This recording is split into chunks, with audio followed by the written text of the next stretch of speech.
On March 26, 2017, Dr. Peter David Phillips, MP, was by unanimous acclamation declared the fifth president of Jamaica's oldest political party, the People's National Party, to thunderous applause from a packed national arena. On April 3, he was sworn in as leader of the opposition by the Governor General. For comrades, it was a joyous and emotive occasion. For all Jamaicans, a moment of destiny had come for a tried and proven performer. I, Peter David Phillips, do solemnly swear to discharge the duties of the President of the People's National Party faithfully, conscientiously, and diligently. It has been an eventful year of tremendous activity and I dare say change in the party. We have elected a new chairman, a new deputy chairman, a new treasurer of the party, a new legal advisor has been put in place. We have reconstituted the shadow cabinet of the party. We have established serious organizational energy through the YO and its changes, the youth organization, the Patriots, the Orange Army. We have selected and presented a number of new candidates. We have contested a number of by-elections in the Portmore municipality, also in East Kingston, both of which we won with larger majorities, in four in fact, parliamentary seats. We have done listening tours or established 3 commissions on land, reimagining education and the new economy and youth, and had a very active parliamentary year. Comrade leader is very accessible. He's open to new ideas and he allows young persons to have a say. And that's one of the things I like most about him. And that's one of the best qualities you can find in a leader. Over the last year, I have had an opportunity to work closely with him in terms of land and the environment, in terms of setting up the National Land Ownership Commission, which has been given a mandate to see how best we can transform the lives of persons by creating a radical improvement on what presently exists in terms of how land titles are dealt with, how persons can obtain titles for land, and just really how people can feel that they have a place at the table and that they have a stake in Jamaica. The PNP came into existence and has throughout its years been committed to building an equitable society, a country which doesn't have first class and second class citizens, a country where everyone can get the same high quality of education, a country where everyone who is willing to work can realize their dreams and move up in life. That has been the mission of the PNP from Norman Manley and his generation founded it, and that is particularly what I want for the PNP, what I want to see its renewal to accomplish this objective in the context of our times. I just want to congratulate Peter Phillips for achieving his first anniversary as President of the People's National Party. I'm in particular impressed with what Peter Phillips have done in the first year, because he has concentrated on returning the party to a party of concepts, a party of ideas, and a party of intellect. He has been building the foundation of the party and has been doing that in a very effective and efficient way. He has not only been doing the right thing, I think that he has been doing the thing right. He has been putting candidates in place. For the first time in my presence in the People's National Party, I've seen where we have started to work on a manifesto, and he has tried to make sure that ideas are allowed to disseminate within the party. So I feel that he has been a good president thus far. PNP leader, feel we new leader, Dr. Peter Phillips, yeah. Here we go, my people, don't you know? Peter Phillips are the real Born to lead as a real champion. Here we go, my people, you should know. Him decrease poverty with job creation, which means him a rebuild. The last year for Dr. Peter Phillips has been an excellent one in relation to his leadership. A wonderful transition from Portia Simpson Miller. Beyond that, we have seen meetings with stakeholders right across the country, the church, the youth, educational leaders, and also persons involved in NGOs and civic groups. It is against this background that I really would like to congratulate Comrade Peter David Phillips for having led us through a difficult year, but one that has clear indication of getting stronger and stronger relative to the party and the movement. I'm on the sun. Oh, we're winning right now, yeah. Say we're winning right now, me forget that trophy. Norman Manley said, "It is called the People's National Party because it will unswervingly aim at all those measures which will serve the masses of the country, because no man is a sincere and honest Democrat who does not accept the elementary principle that the object of civilization is to raise the standard of living and security of the masses of the people. If this little island of ours is to be consolidated together and bettered, it must be by developing the idea of Jamaica as a national whole, and the party is pledged to the national spirit. I am convinced, deeply convinced, that the role of this generation is to proceed to the social and economic reform of Jamaica."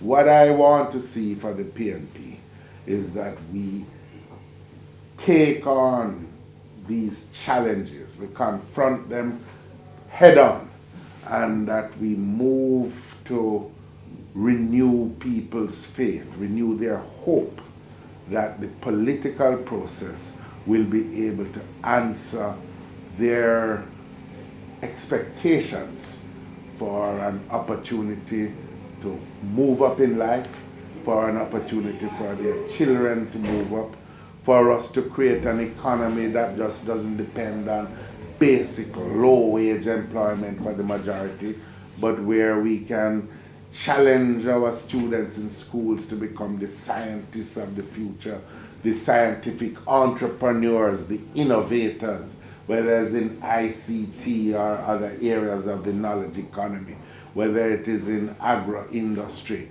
that we can modernize agriculture and all of these things. That's my expectation and vision for the People's National Party. The thing I was struck with by Comrade Peter Phillips as party leader is his real desire to lead a united party.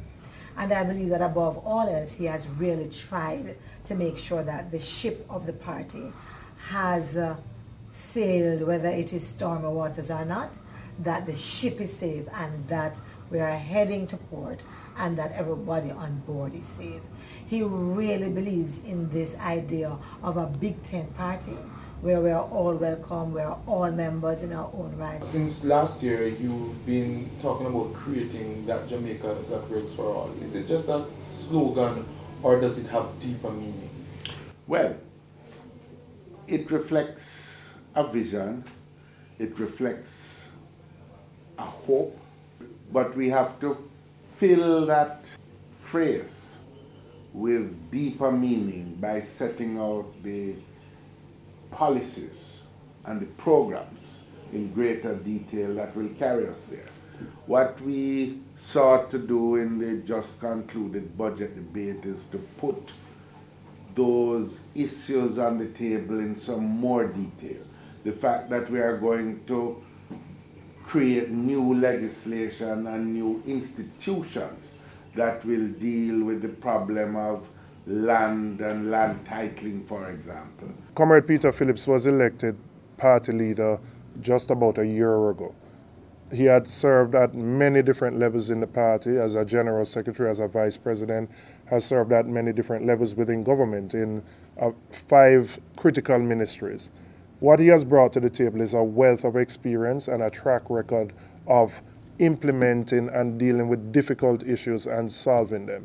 He has brought the same approach to the party, and he has played a hands-on role in ensuring that as a party, we are tackling the critical issues that affect the country. Destiny, Mama look from when you call me. Destiny, Mama look from when you call it. I wanna rule my destiny. At a time when we were on the precipice, on the brink of bankruptcy, where the JLP had abandoned all the policies and programs under the International Monetary Fund, it was Peter David Phillips who had the courage to do what Jamaica has always needed to do. And we moved from being the poor bastard in the Caribbean to being the gem of the Caribbean. It is that we are profiting from that now. We are now recognized internationally as being a model for economic reform, thanks to Peter David Phillips. I really would like to give thanks to God for the opportunity to have been part of the reality of governance and government. I have sought to conduct myself throughout all those years with the highest standards of integrity. There are some things that I am particularly pleased about as far as my role in policy is concerned.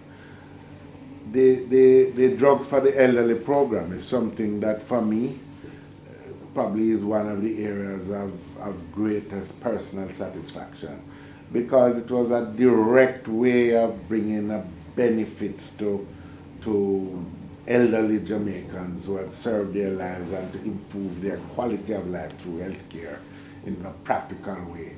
Simply put, there are other areas. I think that taking on the implementation of the seatbelt law, I think you can say it has saved thousands of lives since it was done.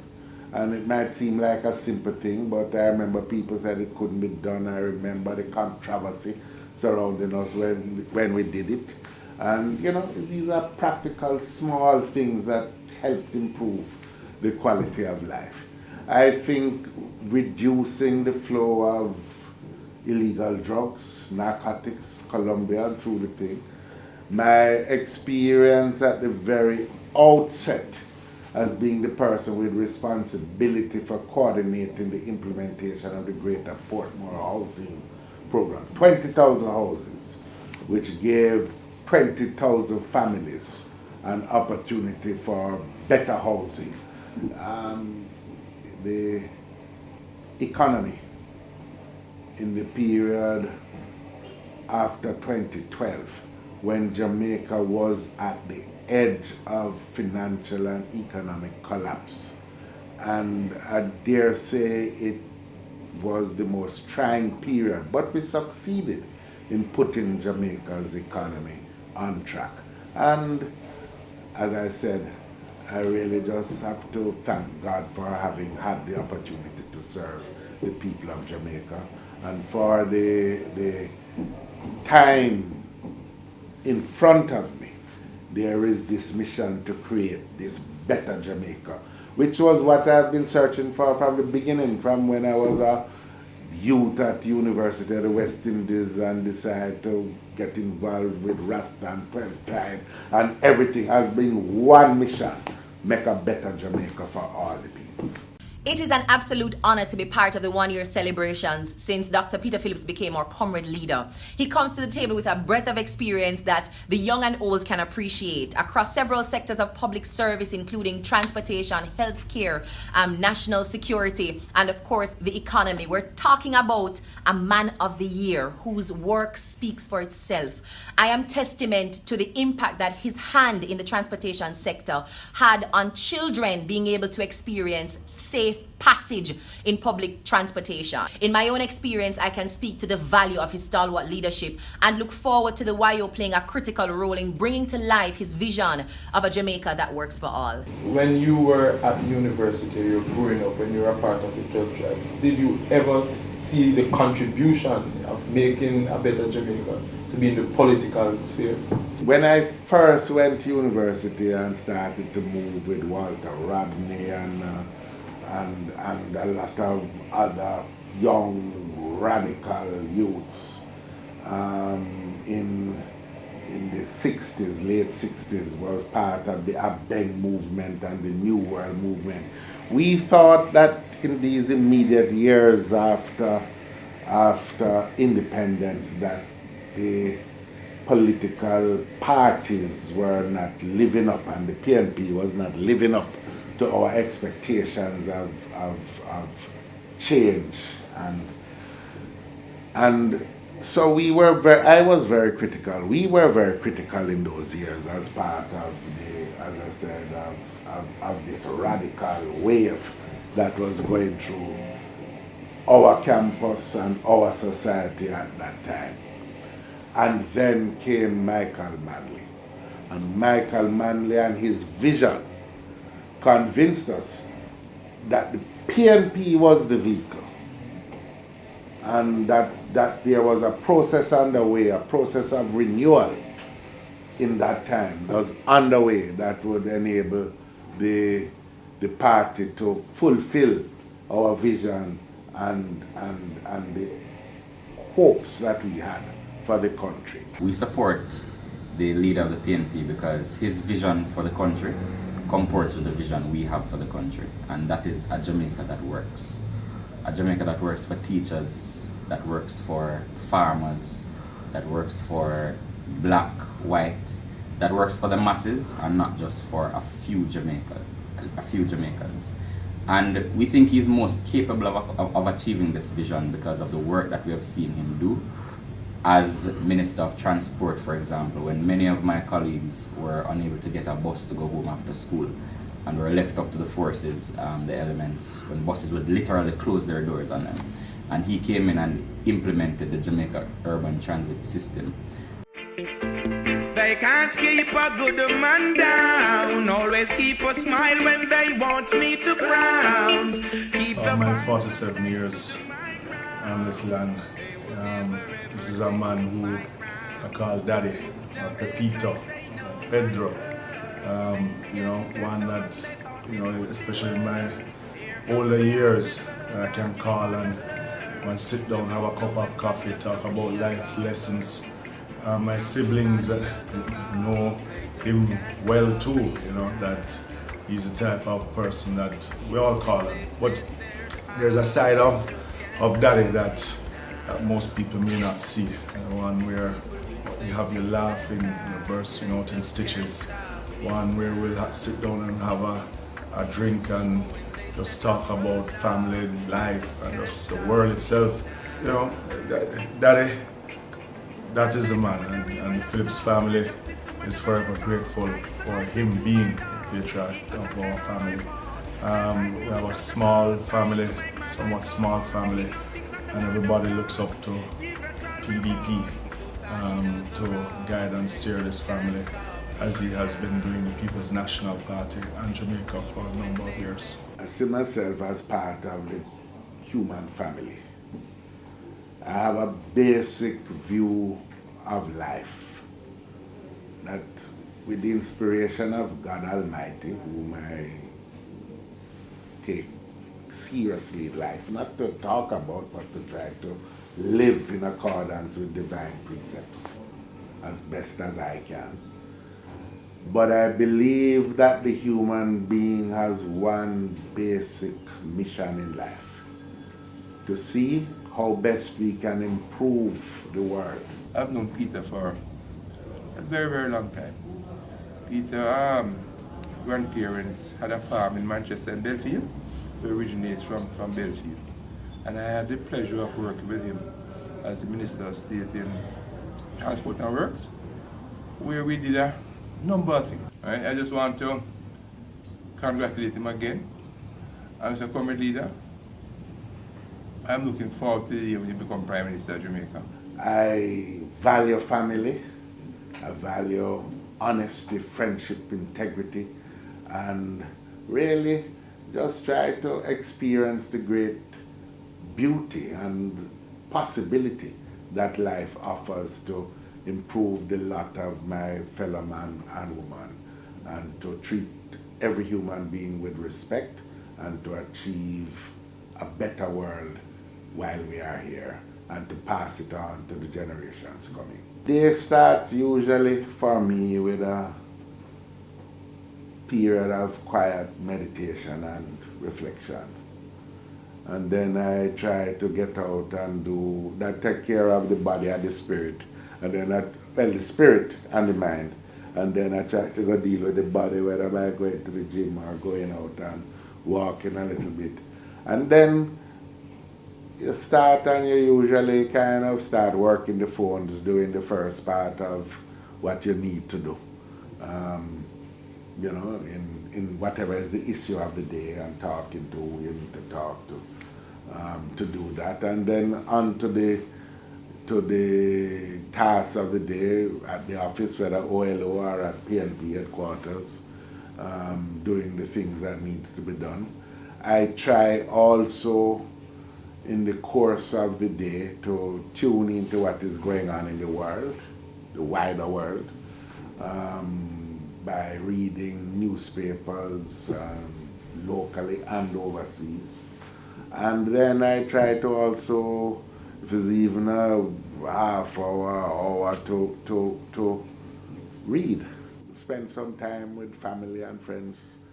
This is one of the things about political life, I tell you, that because we spend so much time doing the work of politics, we forget that the human being is a social entity, and we often forget friends and things. I remember Comrade Michael Manley said to me when he was demitting office, he says, remember family, he said to me. Don't make mistakes that so many have made. Because he says, when the curtain comes down on public life, the only people who will be waiting at the stage door are your family and your friends. Peter and I went to the University of West Indies at the same time, between 1966 to 69. And I got to know him then. Those were the days, if you recall, Walter Rodney was also a lecturer at U. And Walter encouraged us to read, get to know your African history, conscious black people, etc. So he cemented in a lot of students the acknowledgement of themselves as Africans. That was the genesis of it. And then at that time, quite a number of university students, including Peter, became members of the 12 Tribes of Israel. And Peter and I maintained a relationship as members of the 12 Tribes of Israel. There are solid impressions on public service that we cannot help but see. A quality of life we enjoy, but seldom stop to wonder how it came to be. A security initiative that granted drug smugglers no pity. A comfortable bus ride, or turning the keys to your own home in the Sunshine City. Senior citizens being able to receive specific drugs free of cost. A teacher receiving what was owed to her who, after hearing not 1 red cent more, thought all was lost. The ease of traveling on the boulevard because of the upgrade to 6 lanes. And because of Hope Road's 4 lanes, the bottleneck traffic no longer remains. Getting to Mandeville is now a breeze. The improvement of Melrose Hill and Spurtree Hill allowing trucks to travel with ease. 1 hour off the journey from Kingston to St. Elizabeth, Mandeville or Maypen. Because of the Old Harbor bypass, we don't have to travel through Old Harbor again. Residents of Mandeville no longer have to travel long distances for health care. They have their own hospital right there. A mandatory seatbelt law to help spare lives. Several quarters of negative growth, an economy thrives. These are some of the impressions left by a man who acted acted when there was a need. A man who needs not enter on the reference of fancy words, but rather each developmental deed. As far back as 1989, chairing a task force that gave birth to Greater Portmore, to as recent as 2011 as Minister of Finance, rescuing a country's economy that was going bad before. Dr. Peter Phillips has served his country with humble pride. His personal political ambition was never his ultimate guide, but rather his desire to join in the fight for his own native land. His dedication to the country is his solid brand. We see his hand in the greatness Jamaica has come to be. Jamaica, he has been loyal and faithful, true to thee.